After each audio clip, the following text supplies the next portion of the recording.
സംസ്ഥാന നേതാക്കൾ കൂടി രംഗത്തിറങ്ങുന്നതോടെ ജില്ലയിൽ തെരഞ്ഞെടുപ്പ് രംഗം കൂടുതൽ സജീവമാവും. ജില്ലാ പഞ്ചായത്തും കോർപ്പറേഷൻ, നഗരസഭകളും ഗ്രാമപഞ്ചായത്തുകളും നിലനിർത്താനും പിടിച്ചെടുക്കാനും ഇത്തവണ വാശിയേറിയ മത്സരമാണ് നടക്കുന്നത്.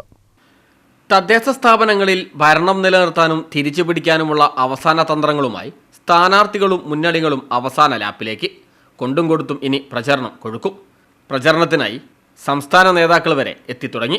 CPM സംസ്ഥാന secretary MV Govindan, KPCC president Sunny Joseph, AICC secretary KC Venugopal, Congress നേതാവ് രമേശ് ചെന്നിത്തല, BJP നേതാവും മുൻ സംസ്ഥാന പ്രസിഡന്റുമായ K സുരേന്ദ്രൻ, കുമ്മൻ രാജശേഖരൻ, മുസ്ലിം ലീഗ് സംസ്ഥാന അധ്യക്ഷൻ പാണക്കാട് സാദിഖ് അലി ശിഹാബ് തങ്ങൾ തുടങ്ങിയവർ വിവിധ കേന്ദ്രങ്ങളിൽ പ്രചരണ യോഗങ്ങളിൽ പങ്കെടുക്കും.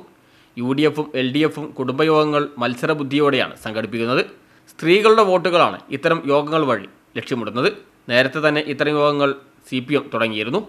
ഇടതുമുന്നണി എന്ന നിലയിൽ നടത്തുന്ന പ്രവർത്തനങ്ങൾക്ക് പുറമെ CPM സ്വന്തം നിലയ്ക്കും പ്രവർത്തനങ്ങളുമായി മുന്നോട്ട് പോകുന്നുണ്ട്. പാർട്ടിയുടെ ശക്തി കേന്ദ്രങ്ങളിലെല്ലാം യോഗങ്ങളും നടക്കുന്നുണ്ട്.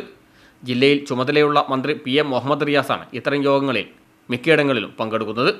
ശബരിമല വിഷയം ഉൾപ്പെടെയുള്ളവ ഉയർത്തിപ്പിടിച്ചാണ് UDFിൻ്റെ പ്രചാരണം. സർക്കാരിൻ്റെ ഭരണനേട്ടങ്ങളും ക്ഷേമ പെൻഷനും ഉൾപ്പെടെ LDFും പ്രചരണായുധമാക്കുന്നു. സർക്കാരിൻ്റെ വീഴ്ചകളും ആരോഗ്യരംഗത്തെ പ്രശ്നങ്ങളും പോലീസ് ഭീകരതയുമാണ് UDF പ്രധാനമായും വോട്ടർമാരിൽ എത്തിക്കുന്നത്.